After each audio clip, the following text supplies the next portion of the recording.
Hey everyone, and welcome back to Elden Ring. We are here at the gate of Stormveil Castle, ready to proceed.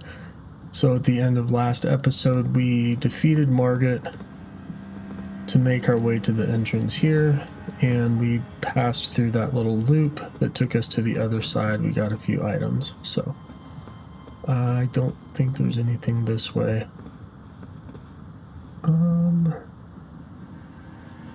I think you can just drop down. Yeah, you can drop down to where we went and go through that hole there. But you do miss the, what is it, fire grease, and I can't remember what the other item is now. It's been a few days since I've recorded, so. Anyway, from here, we obviously can't go through the main gate because it's closed, but there are some items in there. Let's go on in here. Come over here, would you? Let's come in here and talk to this guy. You're tarnished, aren't you? I would advise against taking the main gate into the castle. It's tightly guarded by hardened old hands. Oh, try the opening right here. The guards don't know about it. You'll breach the castle undetected. Okay, so at this point we can say very well and just take the secret path around, or you can kind of convince him to let you go through the main gate. It is much more difficult. There's a lot of the huge ballistas inside the main gate, and it's pretty tough to go in that way. So even if you want to open the gate, you can do that and still take the secret path. But there is a way to get to the gate from inside, which we are going to do. You can still have him open it and take the secret. So let's go ahead and just do... yeah, we'll just say very well. Yes, that's the spirit. You're just the kind of tarnished that I like. I pray for your success. Use that opening to breach the castle. The guards haven't a clue about it. You'll slip right inside undetected. Okay, so you can change your mind and have him open the gate. But like I said, if you open the gate, you can still come around this way. And I would definitely advise that because there are some things that we can pick up. First of all, a golden rune. So for 200 runes, got 2823 right now. Not nearly enough for a level, which is fine. Fairly soon we'll head back to the round table hold and check our weapon upgrades and all of that. So, didn't need to jump over quite like that. So up here we've got a bird. This is called a warhawk. These things are a pain in the butt. They have swords attached to their talons.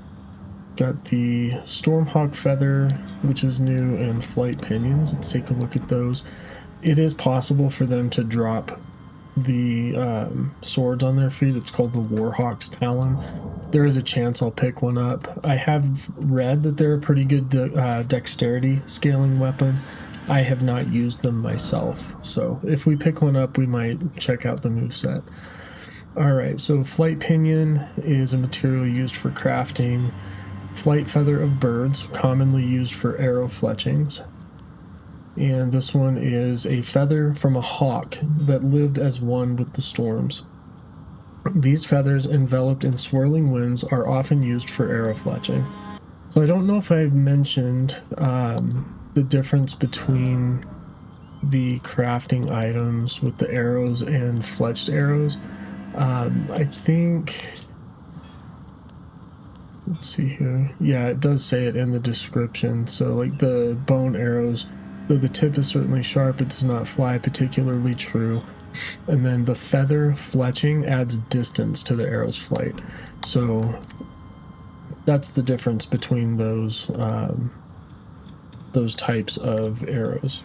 The ones with the feather fletching on them are going to have better distance. So there are quite a few of these warhawks around. They're, in my opinion, definitely best to use magic or some kind of a ranged attack against them, just because their swooping and moveset can be kind of a pain. There we go. And I can't get back up. That's alright. We can come back around. We were going to come around to this section anyway, so just run all the way around here. And this is the item that we saw across this chasm here from when we did that first little loop. So you can see kind of how everything is put together and connected. And they did not drop anything, which is fine. And just to kind of give a heads up, we are going to mix up our weapon usage as we go through the castle. There are some enemies that are particularly difficult that using the bloodhound thing is extremely beneficial, so that's what we'll be using.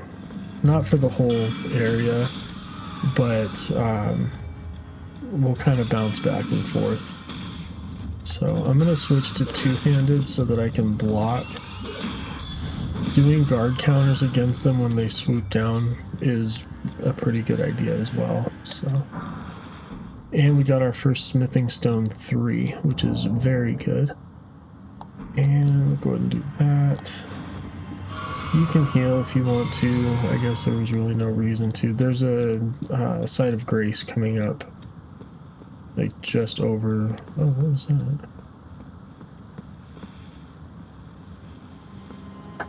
That is on the map. That's looking down this way. Oh, I think that's the island. No, that's the island. So right on the other side of this island. So it's probably the church. Or maybe... Kind of hard to tell with all the fog, but still, it's really cool that you can see so far. And then that's the area that we started at, the Church of Anticipation, I think is what it was called. Alright, and I think that is all of the Warhawks for now. And we've got a site of grace here. So from where we started and killed the first Warhawk, if we came straight down this path, we would have ended up here. So, good to go around and get some of those other items. Let's take a look at the inventory and the smithing stone 3. Stone used to smith a variety of armaments, a particularly hard specimen. I think that's pretty much the same description. Large shard found in plenty, particularly hard, a large and particularly hard. So, mostly the same descriptions, just a few of the words are different. Alright, now we're going to head up here and start getting into the castle. So these guys are called exiles. They can be pretty tough if you get surrounded by them. With the pebble, it only takes a couple of shots. They do have an attack with their sword. It's like a storm attack, I guess. This one right here. It can easily knock you off the edge, so be very careful. Okay, and then we got the Marred Leather Shield and Exile Greaves. And their armor is actually pretty good, considering it looks pretty flimsy. Greaves. Let's take a look at that one. Okay, so this one is not as good as the Godrick Soldier Greaves. It does way less, and the numbers aren't significantly different, so if you needed to drop yourself from heavy to medium, that could work. Damaged iron greaves worn by soldiers sent to the penal colonies. So we're not going to equip that. And then we got the marred leather shield. Leather shield of Stormveil soldiers. Much like the castle, it is marred by mottling and thorns. Some say it is the curse of grafting which causes such affliction, while others talk of its roots being something altogether more sinister, hidden deep within the castle. Interesting. I will probably forget once we get deeper into the castle, but that description makes a lot of sense. So, like, if you look at these holes and Mars and modeling in the castle, I mean, it almost looks like it would, like, obviously, like, the castle was attacked by something, but at the same time, it almost looks like it's rotting from within. So, I know that there's a lot of videos and possible, like, essays and discourse online of some of that stuff and the meaning of it, but I don't necessarily get into all of that. I think it's fascinating, but I guess I don't really understand it all, so, but pretty cool. Okay, let's go over this way. We're gonna have another exile in here, and he has an axe. Similar amount of health, takes 3 shots, so not overly difficult. Red barrels, so if you throw a fire pot or flame sling into here, you'll probably be able to take him down. So it's just fun to go through and destroy all that. And then back here we have a new weapon, the hook claws. This one is actually really cool. I've never done a playthrough or used them much, but it does look really neat. Causes blood loss, which is really good. Weapon worn on the fist, comprised of sharp, parallel blades, favored by those who lurk in the dark. Lacerations cause blood loss with great effect. Claw weapons come in pairs, and two-handing this weapon will equip it to both hands. And that has quick step, so let's take a look at those real quick. There it is. Alright, so you can see that I have that one equipped to my right hand. That's just the regular attacks. So heavy attack, charged heavy. And then if we two-hand it, now we have one on each hand. So we can go full Wolverine. Which is actually really cool because you kind of get some of the poses of Wolverine, and then if you do the jumping heavy, you get that.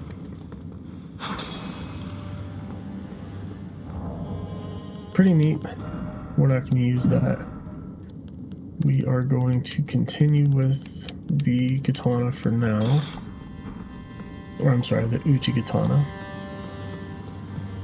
And let's go on and head up the stairs. Some barrels over there. Alright, more red barrels and a couple of enemies that will be throwing fire pots at us, so just roll through. I would say just roll until you can't roll anymore, and then take them down.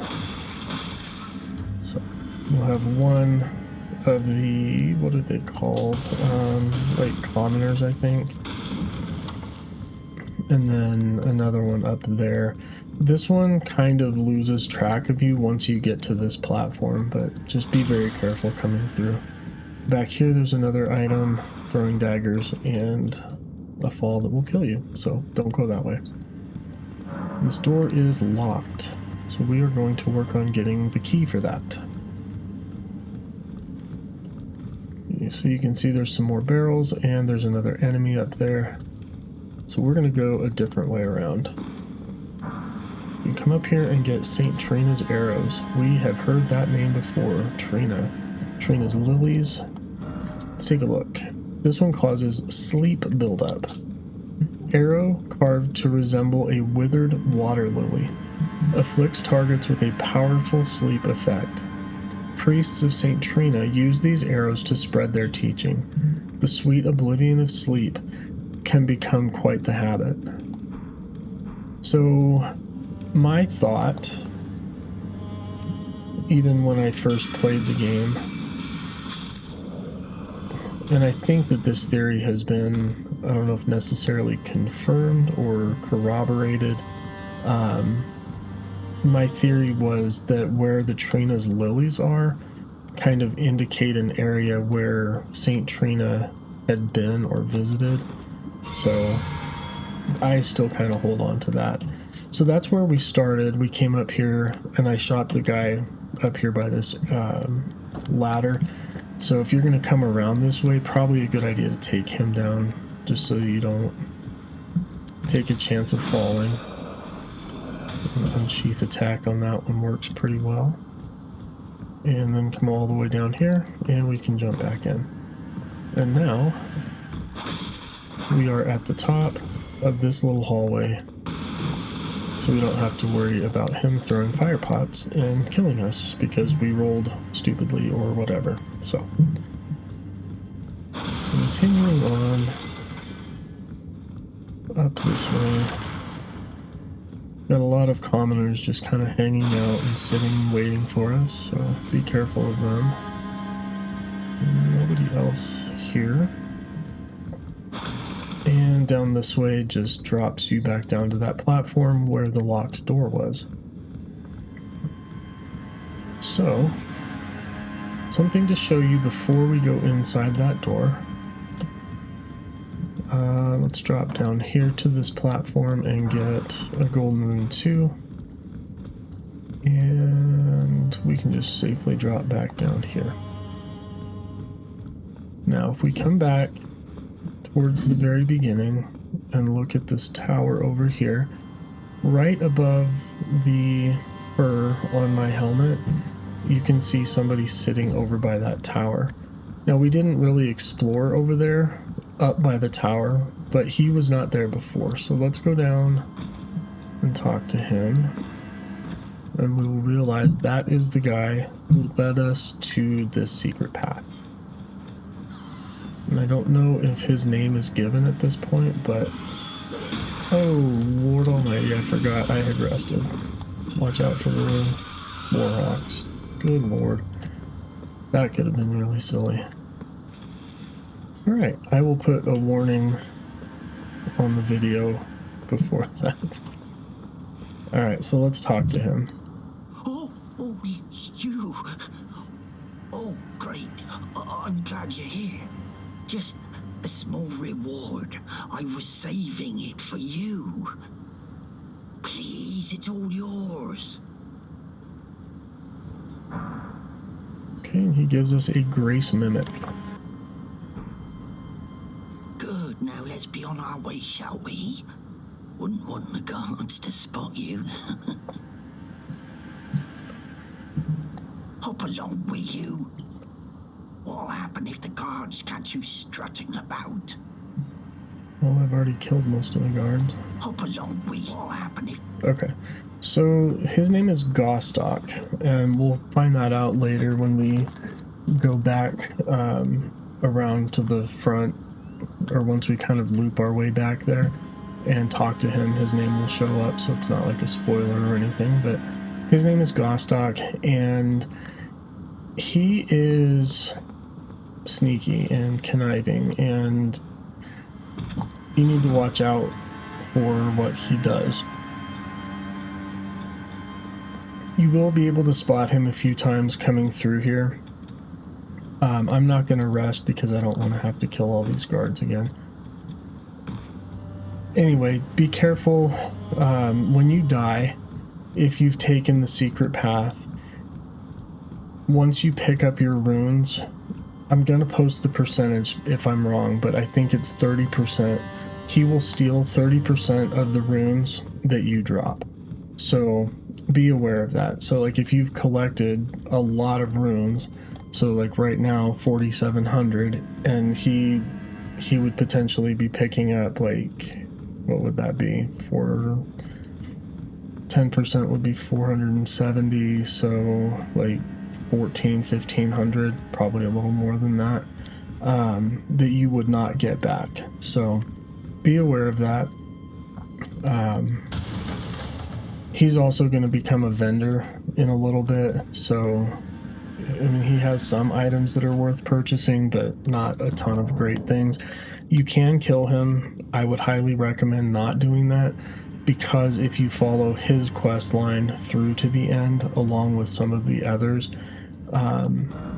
you will it'll definitely be worth the reward at the end. So, highly recommended that you keep him alive.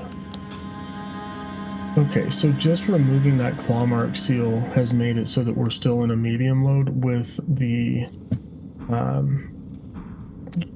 Bloodhound Fang. So I would highly recommend using that in here. There is an enemy, and the main reason I wanted to show you with Godrick is because of what he's about to do to us. And the enemy inside here is much easier to defeat if you are using the Bloodhound Fang, just because of the stagger damage that it can do. So I'm going to go ahead and use this just as a preparation. And once we go in, we'll get a cutscene.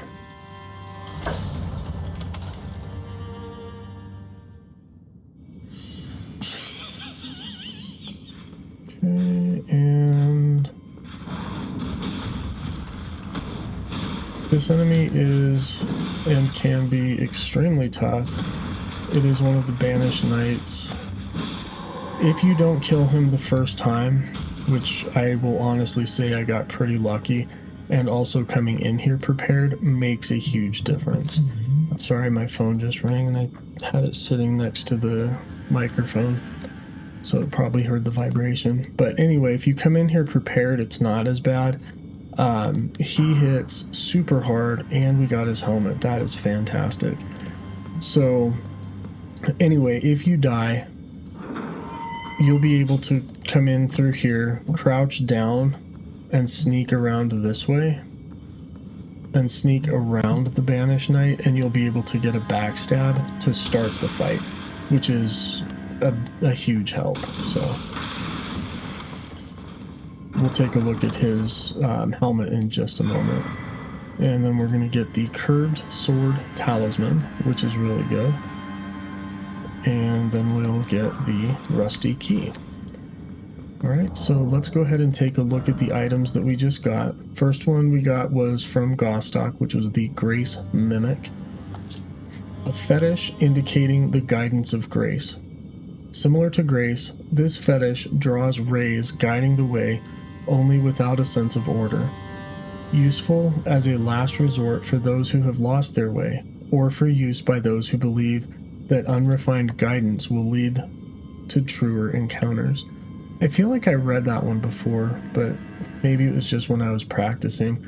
I think this one is going to be more useful, if even at all, for a co-op or what's the word? Like a competitive multiplayer type thing. So basically, it turns you into a site of grace, or looks like a site of grace. Okay, now we got the Banished Knight helmet altered. It's really cool looking with the dragon on top. Thick, full set of armor covering the entire body. This helm was worn by knights who, whether by misfortune or misdeed, were forced to abandon their homes. These fierce warriors were each and all accomplished. Perhaps that is why, despite their territorial losses, they were still named knights. We'll probably equip that one, see how it is compared to the one we have. Okay, and then the Curved Sword Talisman. Okay, that was just the opaline bubble tear bursting. So if you get hit, obviously it breaks. If you don't get hit, it wears off after a certain amount of time. Okay, a talisman depicting a curved sword and a swordsman. This one enhances guard counters. Fantastic to use if you're going sword and shield and doing a lot of guard counters, so you'll do more damage with that strike. It is said that a blind swordsman was the originator of this technique, the art of allowing one's opponent to strike so as to leave them vulnerable to a well-timed reply. And the Rusted Iron Key opens a locked door in Stormveil Castle. And we know where that door is. And I don't really need the claw mark seal on anymore. So let's go over here. And before I go too far, let's check that. So that is a significant increase in those numbers for the helmet. So let's go ahead and put that on. Keeps us at a medium load, which is great. And let's see here. Pretty sure we have the best on that we can currently have, so it's a cool looking helmet. Kind of looks goofy with everything that we're wearing, but whatever. Alright, and let's go through this door. We've used the rusty key. Let's go up the ladder, if the button will allow me.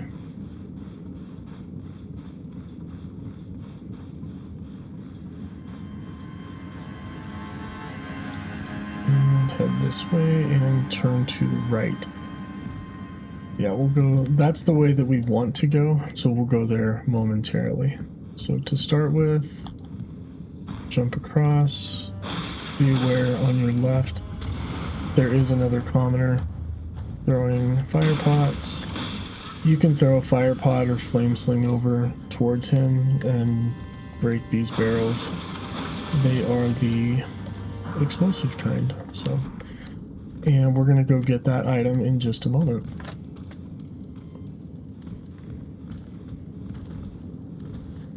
So for this jump, I think it helps to be running. So if you start over here and curve jump, another thing you can do is press the jump button press the run button in the middle of a jump so that it's being held down, and then you'll start running as soon as you move. I actually learned that trick from, I think it was Fightin' Cowboy, from his walkthrough of this game. So okay, so that item right there we will get again momentarily as we take this loop. We've got another guard here for exile, and we got the exile armor. But let's go ahead and take out this other crossbowman here first.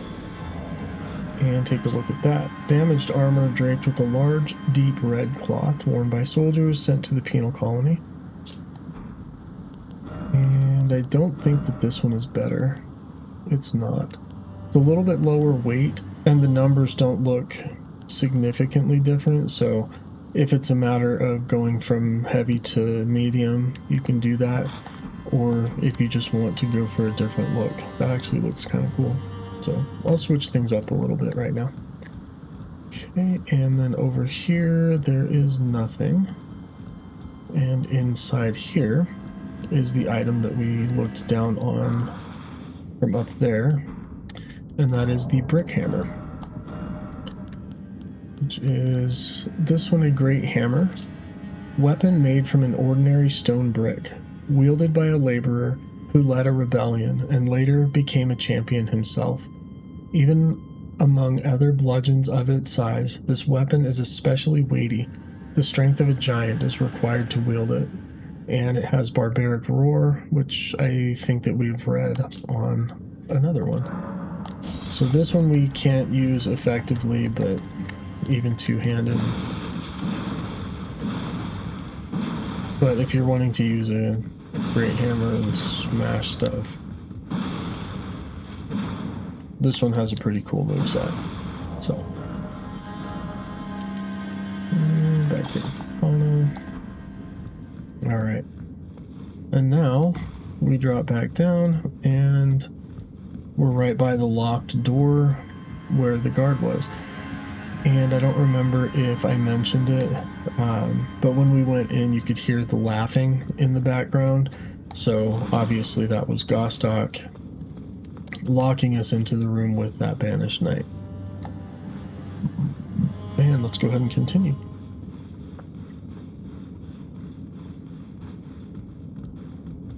And when you come this way, dodge immediately. You can be ambushed by a commoner.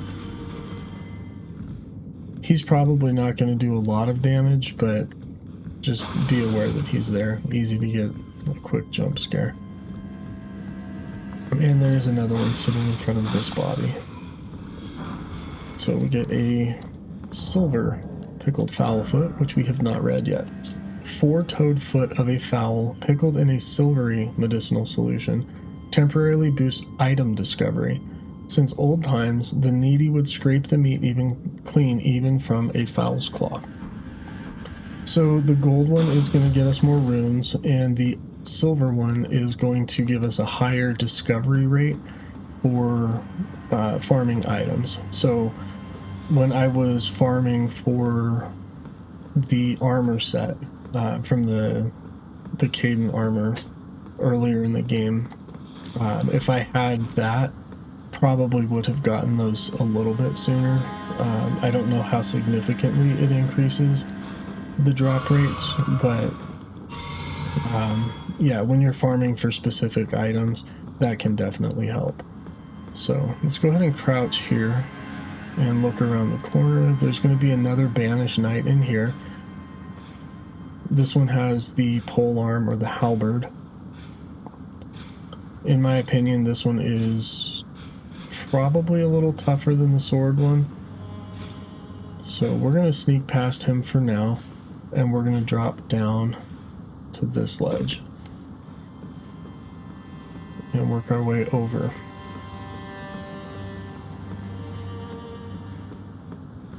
And drop over in this corner, and then this is the item where I said we would get it momentarily. Believe it or not, it is another arteria leaf. And then we can just drop down,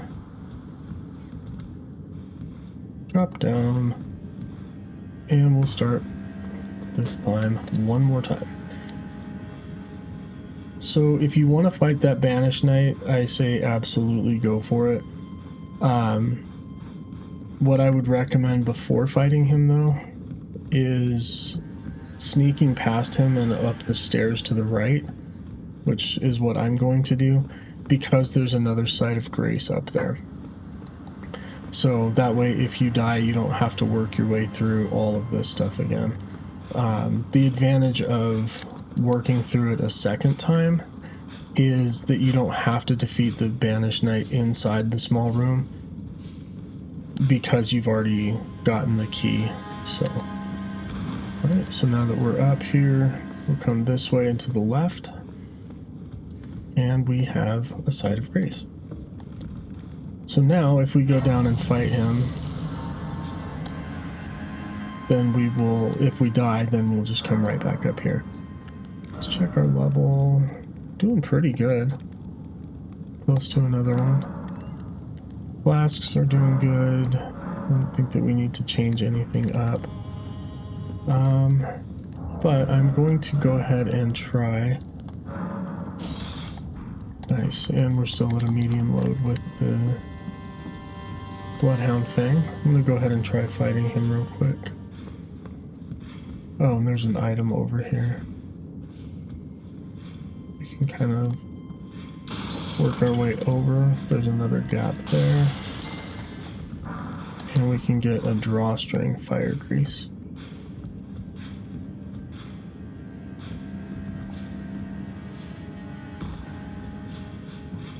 So the way I like to fight him, start by using that. You can use an exalted flesh as well. Sneak up, get the backstab. So that does a good amount, and then immediately go into a charge. And then they stagger pretty easily with the Bloodhound Fang. And I did the double charged attack, so charge, and then as you hit, start charging another one. And that actually worked really well. They can be extremely difficult, so just be aware of that. They also have one of those storm attacks where he swirls the halberd around him and then he like rushes at you, and it's really easy for him to knock you down that hole. So 100% not a required fight, but I still want to try to show everything if possible. So Now that we've made it to this side of Grace, there are quite a few different things that we can do.